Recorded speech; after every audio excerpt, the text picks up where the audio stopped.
We've got a copy machine that duplicates woodworking projects, and how to use a radial arm saw without cutting off your arms this week on Blue Collar Woodworking.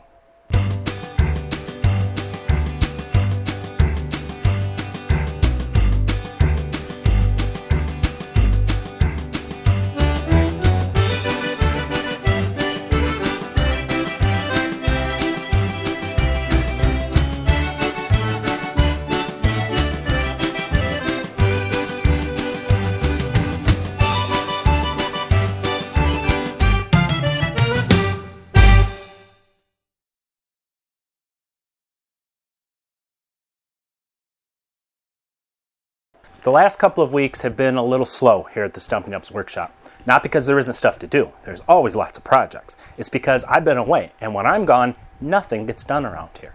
I put Randy in charge. I gotta tell you, I may as well have promoted an upturned mop with a bucket for a head, because at least then the floors would be clean. I give the guy $3 an hour, plus benefits.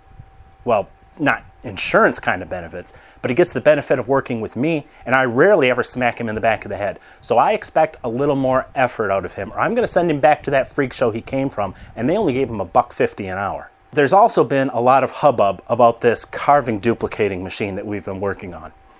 I've had this place on full lockdown because I don't want any details of the prototype leaking out to the public. But I think now might be a time to give you at least a look. Since the beginning of time, man has looked for a better way to shape wood.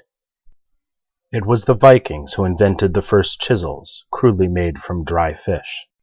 With the advent of the steel gouge, finally true woodworking art could be carved.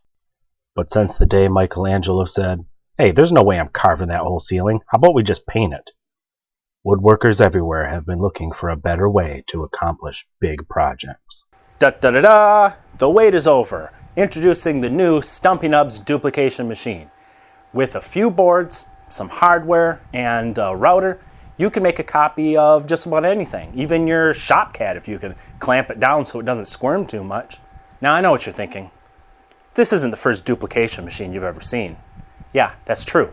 Thanks for pointing that out, Mr. Smarty Pants. This one's different though, in some very important ways. The heart of this machine is the 5-axis adjustability. Not only is the cutter and probe synchronized for right, left, forward and back, and up and down movement, but we also devised a way for it to tilt left and right and forward and backwards. This gives it the ability to reproduce things that no other copy carver on the market can, at least no homemade version. It can get beneath objects to make true three-dimensional copies. This really shines when it comes to projects like detailed relief carvings. There's lots of ways you can make a moving carriage, and we've experimented with several. We want to be able to do large projects, and so it's still in the development phase. Like everything we build here at the Stumpy Nubs workshop, we try to get everything we can out of it. And I think that this can be far more than just a carving duplicator. Imagine making an entire picture frame out of just one square block of wood, or duplicating project parts without the need for an expensive CNC machine. The possibilities could be endless, but first we have to do some more experimenting, probably adapt our design a little bit more before it's perfect, so stay tuned.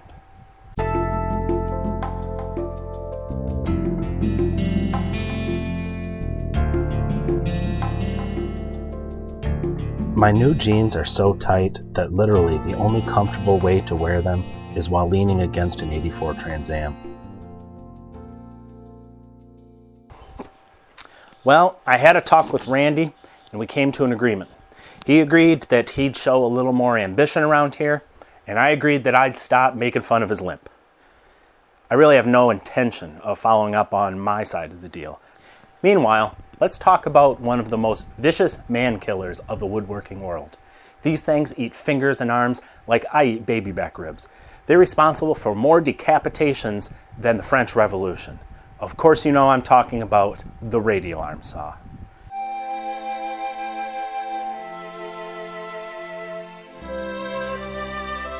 RASF is responsible for many woodworkers missing out on one of the most versatile tools in the workshop.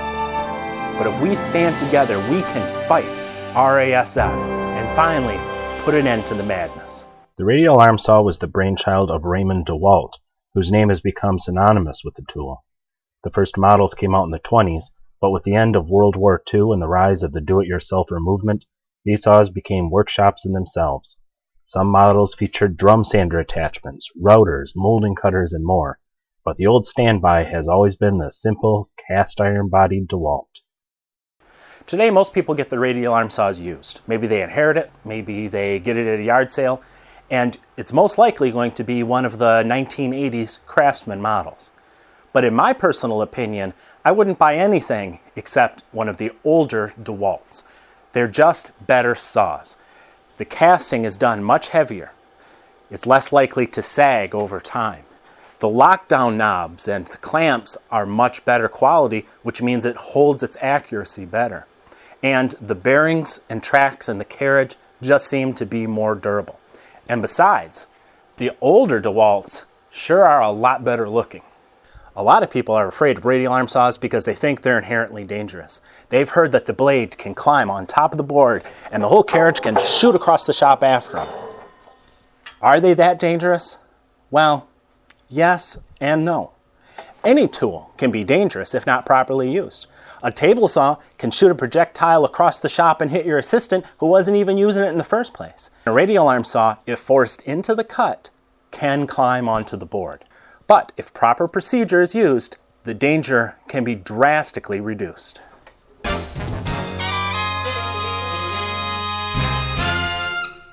When using a radial arm saw, no part of your body should ever be in line with the blade at any time. It's an obvious rule of thumb, and if you follow it, you need not fear losing your thumbs. A lot of radial arm saws originally came with spikes. If you use the saw properly, it's not going to climb cut in the first place. The way to do that is to not overfeed the carriage into the wood. Don't try to cut too much too quickly. As you're using the saw, you'll develop a feel for how hard that blade is working. And if it seems to be struggling to cut through the wood, back off and take it slow. Then you're not going to grab and you're not going to climb up onto the board. This is especially true when you're cutting thick hardwoods or making wide dados. And cutting dados on the radial arm saw is one of the true joys of using this machine. I love my radial arm saws. Well tuned, they can do a whole lot more than the sliding compound miter saws that have become a mainstay in today's workshop.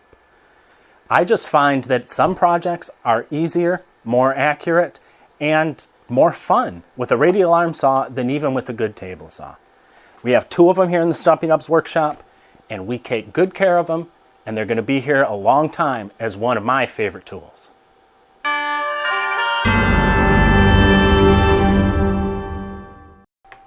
You remember when you were a kid and you had that pile of wax on the bedpost? You know, woodworkers today still have wax all over the shop, except this time we don't have to dig it out of our ears. It's beeswax. This stuff has more uses around the shop than a pirate with a broom for a peg leg. And let me tell you, you should have some. All it takes are a couple of strokes across the sole of your plane to make your work a whole lot easier by reducing the friction. Driving screws into hardwood, a little beeswax on the thread can make all the difference in how easy they go in and how likely they are to split. Use it as a lubricant on any moving part, especially wooden slides or threads. You can even shred it up and add it to your custom finishes for a durable satiny luster. You can buy the stuff all over the place. Hardware stores, craft stores, woodworking suppliers, home centers. And if you can get past the fact that it comes out of a bee's rear end, you'll really find a lot of uses for beeswax in your shop. Just go to stumpynubs.com and click on the tab that says Stumpy Store. There you'll find plans for a lot of the projects we do right here on the show. And the prices are pretty cheap. I think my chat with Randy is really paying off. I sent him over to Bunyan Brothers Mill, and he came back with wood this time. Then, without me even asking, he gave McNugget the shop chicken her bath. And afterwards, he put his own ointment on the scratches. I mean, things are really starting to look up. I think that with a little more work, I can mold him into something useful. Yep, things are looking up.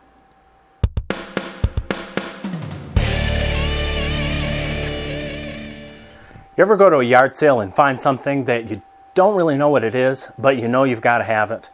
Well, that's what happened this week in our tool globe. This week, it's heck is this thing anyway? I don't know what it is. It's made out of iron, but it's machined to slide almost in a telescopic manner. Needs a little bit of oil to free it up. It's got a clamp on here. I'm thinking some kind of sharpening guide. I don't know. But I'll bet you I'm going to figure something out and make it part of a future episode of Blue Collar Woodworking. That's this week's Tool Gloat. If you've got a good tool that you found a great deal on, send us an email to stumpynubs@runbox.com, and maybe you can say, "Na boo boo, I find better tools than you do." We like to have fun on Blue Collar Woodworking, but today we're going to end on a serious note. We lost a member of the family recently, my grandfather. James Russell Hamilton of Freeland died August 21st with his family at his side. He was a well-known and respected member of the community. Born in Midland in 1933 to Russell Hamilton and Violet Short. His father took pride in the fact that Jim graduated from Midland High School, the first in the family to achieve that goal in a time when the 8th grade education was the most that most people got. Afterward, he joined the family trade as an iron worker, taking part in the construction of Dow Corning, just like his father had once worked to build Henry Ford's River Rouge plant as a young man. In 1960, a strong desire to build a family business led him to strike out on his own. Hamilton & Sons well drilling provided the water for many family homes across the decades. His water treatment business and hardware store in LaPorte, Michigan added to the legacy of entrepreneurship that has become a hallmark of his descendants. He always took great pride in his work, loved to travel, and was seldom missing from family reunions where we never tired of his stories of the old days and the Hamilton family he so greatly admired. A rich history that reaches back to the decades before the Revolutionary War. Jim will be greatly missed by his widow of 60 years, Jean Krall, his children, grandchildren, and great-grandchildren, and the community and everyone associated with the Stumpy Nubs workshop. This cold one is for you, Grandpa, because you earned it.